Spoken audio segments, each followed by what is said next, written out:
Hi all welcome to Blasters arena. ഓരോ സീസണിലും കേരള ബ്ലാസ്റ്റേഴ്സിന് വലിയ വലിയ ലക്ഷ്യങ്ങൾ ഉണ്ടാവാറുണ്ട്. പക്ഷേ ആ ഒരു ലക്ഷ്യങ്ങൾ ഒന്നും തന്നെ പൂർത്തീകരിക്കാൻ ക്ലബിന് കഴിയാറില്ല. കേരള ബ്ലാസ്റ്റേഴ്സിന്റെ ഏറ്റവും വലിയ ലക്ഷ്യങ്ങളിൽ ഒന്നാണ് AFC അക്രഡിറ്റേഷൻ.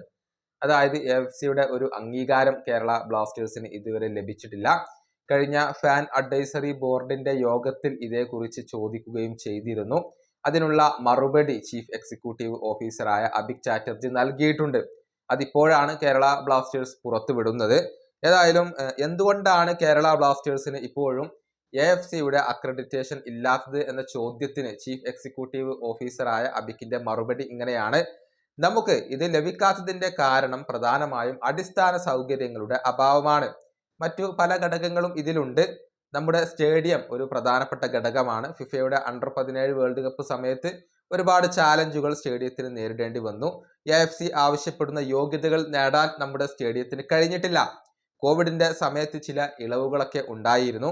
ആ സമയത്ത് നമ്മൾ ക്രൈറ്റീരിയ മെറ്റ് ചെയ്തിരുന്നു. അതുകൊണ്ട് തന്നെ ക്രൈറ്റീരിയ വീണ്ടും മറികടക്കാൻ കഴിയുമെന്നുള്ളത് നമ്മൾ തെറ്റിദ്ധരിച്ചു.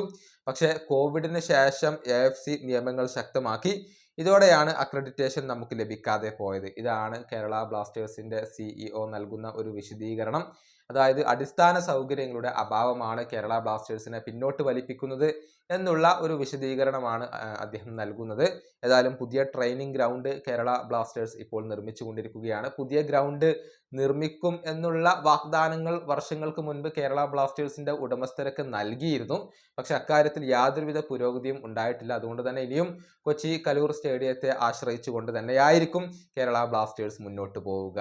ഈ വീഡിയോയുടെ അവസാനിപ്പിക്കുന്നു. അടുത്തൊരു വീഡിയോയിൽ കാണാം.